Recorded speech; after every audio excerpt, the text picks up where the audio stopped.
Hey everyone, it's Gypsy, and well, it looks like we're going to be talking about berries again because I finally located my Allegheny Blackberries.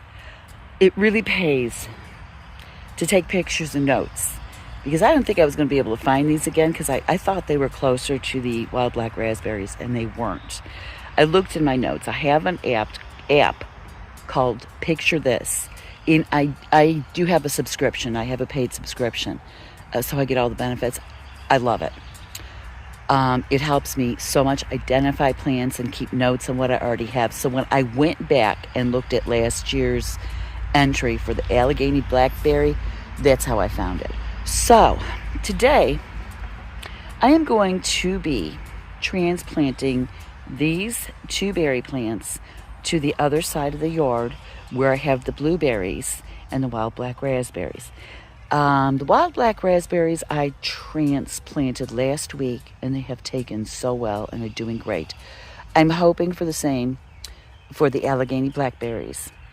So it's gonna be the same process as the previous video, so I don't know if I'm gonna go into quite so much detail, but I will show you what it looks like after I put them over there. I am going to reference my video for the wild black raspberries in case you want to see how I did it. Okay, so I just dug up one of my Allegheny Blackberries. Now, one of the ways the Allegheny Blackberry propagates itself is through like suckers in the root system. So this little guy here already had this going on here. So let's check and see if this, I found a break here. And I didn't break it with a shovel because this was in the opposite direction from where I was digging. I'm going to see if I can plant it, replant it, and see if it'll grow more. And also the, over there, the wild blackberries that I transplanted, they are even more like invasive, I think, than the Allegheny Blackberry, because not only do they propagate itself the same way the Allegheny Blackberry does, but it kind of gets this very long stem that tilts down. And when it gets big enough, it touches the ground at the top and produces another plant. So it's got that going on, and then the root system, which I find very interesting. Okay, so I got one of the Allegheny Blackberries transplanted over here to the sunny side of the yard.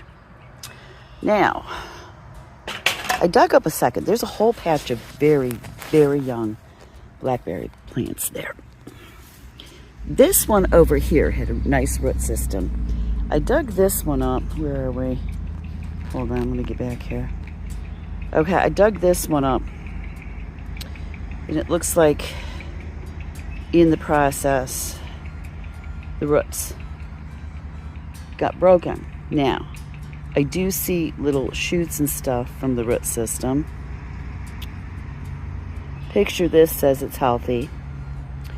I'm going to try planting it over here and see what happens, because what I don't want to do is dig up more. I want to leave them there. They're very young plants, and I'd rather not transplant them. So it's just going to be a matter of, well, let's see what happens. Okay, so I have both Allegheny Blackberries transplanted. I'm now going to water them in, mulch them, and I'm also going to stake them on a bamboo stake like I did with the wild blackberries, or black raspberries. So I'll put the link to how I transplant the wild berries. It's very simple, quick, it's easy. But if you want to see how I did it, check the link below. So I'm going to leave you with that. Blessed be, and make it a joyful one.